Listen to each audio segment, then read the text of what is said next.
Have you ever been somewhere, like on vacation maybe, or somewhere else where you just didn't want to leave? You know what I'm talking about? You ever been someplace where you just wanted to stay for a while? Maybe it's just one evening. The first picture you saw was a picture of the Bridgeport Cross, and there's some moments when I didn't want to leave worship at Bridgeport. You know, all the kids were leaving, everybody, and you just want to sit there and watch the sun go down and the sky and those different colors. Well, this little picture right here is from our vacation this summer, and I want to be honest with you, we didn't want to come home. We sat there every day, and that was one evening we got to go over into the island where we like to sit, and we got to take the picture of the sky. You know, it's an incredible sight, isn't it? And I just got to be honest, it was, you know, have you had a place like that? Thanksgiving, the Douthits and Kathy and I got to go to Arkansas. We had another one of those experiences where you're out on the river and you're throwing that line in, and you want the fish to bite, but you don't really care. You know, if they bite, they bite. If they don't, they don't. It's just... You know, there have been some other places where I've been where you're just so caught up in the beauty of it. I remember some of you got to go to Moscow a few years back with the Russia Initiative, and I got to go with another district once, and to go into the Kremlin and to go into those cathedrals and look all around you, and you just go, wow. And you can't look at it all. You know, you've been in a place where you can't see everything. You want to, but just too much. And you just want to not go to the next one until you can take it all in. Especially since they won't let you take pictures inside. And you know, this is the only chance you get to see that in your mind's eye. And then there are those other times in life when you just wish they could last just a little bit longer. Recently, in fact, last Sunday was my son's 21st birthday. We could get over that one quickly. But his first day, I remember holding him, and I gave him his first bath and rubbed his hair with shampoo and what little hair he had. It's grown since then, hasn't it? And I wanted that moment to last. You know what I'm talking about? Can you imagine being Peter and James and John on top of that mountain and everything goes white?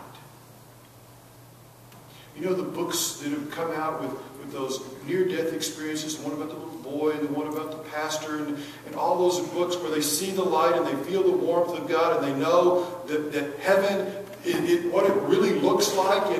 And that's what Peter, James, and John had in that moment. And they were terrified by it, but they were awestruck, weren't they? And they wanted to build some tents and stay. Stay. Can we make this last a little longer, Jesus? Can we just hang out here a little bit longer? Because don't you know that was better than that? And it was better than catching a big trout. And it was better than holding your first child or your second child or your 14th child, how many ever you had. That must have been one of the most incredible moments in history. To see Jesus the way he really is.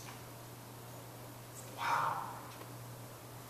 So bright you couldn't bleach things that white.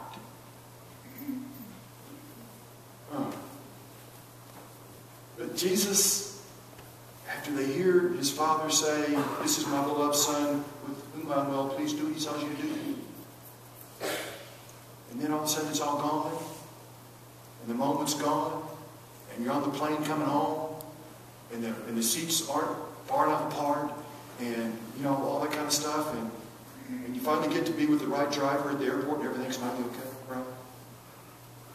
What a deal. But it's not the same, is it? Jesus grabs Peter and James and John by the hand and he says, "Come on. We got to go. But don't tell anybody until the Son of Man is raised from the dead."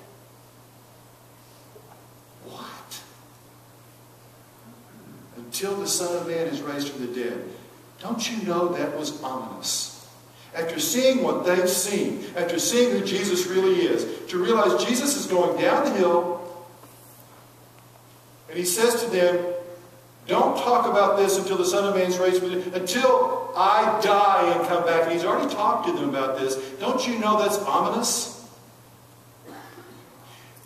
And aren't our lives at times like that, when we know, oh yes, I'm sitting on the beach chair today, but tomorrow I will be where I have to be, being who I need to be, and it may not be where I want to go. And it may not be doing what I want to do. But each of us has a call.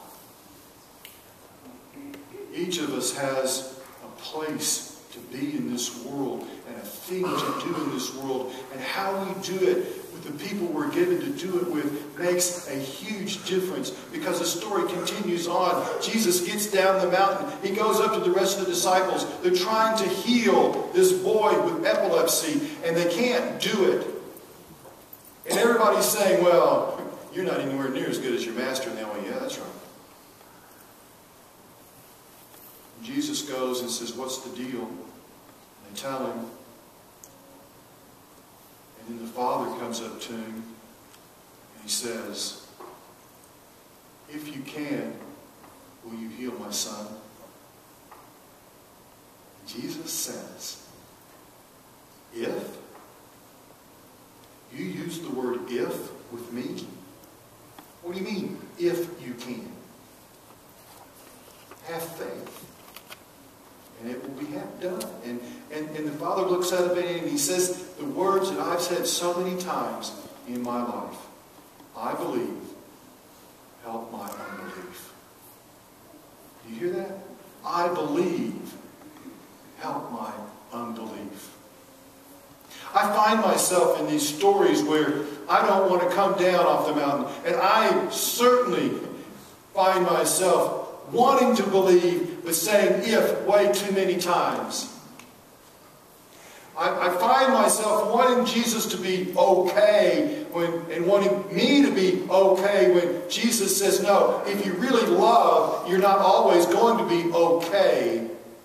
Sometimes when you really love, things get really, really, really hard.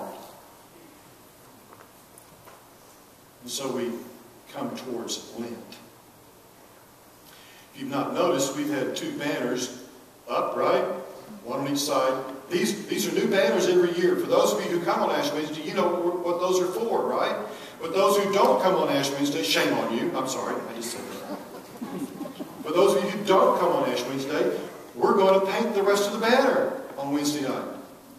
What we do is we have the banners on one on one side, one on the other. You come down and get your ashes on your forehead, and then you go and you've had little cards. You write down what you're going to give up for Lent. Put that on the card. We take the cards outside. We burn them. Then we bring the ashes back in. We put half the ashes in one bowl of black temper paint and half the ashes in the other bowl of temper paint. And then you come with a little brush and you make your own cross on the banner. You've seen those banners before. You just didn't know what they were. And what they represent is Christ's sacrifice for us, but then also our sacrifice for Christ. We put our sacrifice in with the paint, the things we're going to give up for Lent. Now, some people say that's not a really big deal. giving up something for Lent. Most of them have never done it. I'm going to tell you, it's a big deal. It's a really big deal. Here's why. A rabbi walks into synagogue, Orthodox rabbi. He walks in, he comes to the door, he opens the door, and he waves at somebody. And his robe hits the light switch and turns the lights on. And everybody goes, the rabbi worked on the Sabbath. Excuse me, Saturday. The rabbi worked on the Sabbath. How dare he work on the Sabbath? It's a big deal in the Jewish church, in the Jewish synagogue, right? You don't work on the Sabbath. Period. And he looks, all I did was wave at somebody and my robe did it. Oh, okay. That's cool.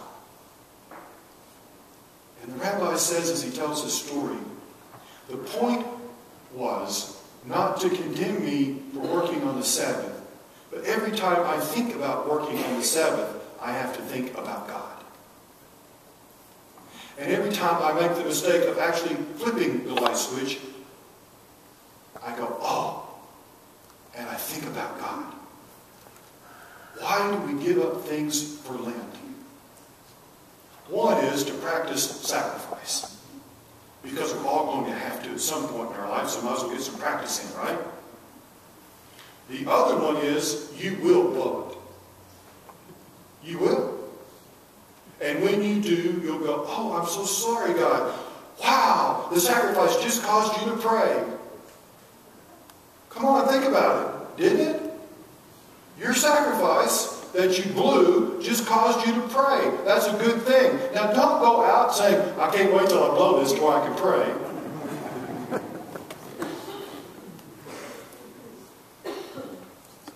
But in that moment, when you have that cup of coffee in your hand that you gave up for Lent, and you're going,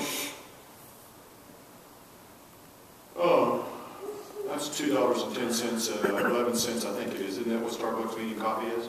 And I just blew that one, and you throw in the trash, and you move on. You realize, what a gift. What a gift I just got given.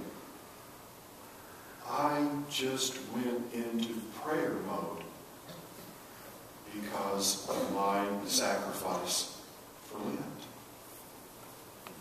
It's a good deal. I hope you'll do it. If you can't be here Wednesday night, write your own card out somewhere. Or at least put something in your billfold or on your mirror at home that says, here's what I'm giving up. Remind yourself daily of it. And every time you think of it, you realize how really wonderful it is that you have a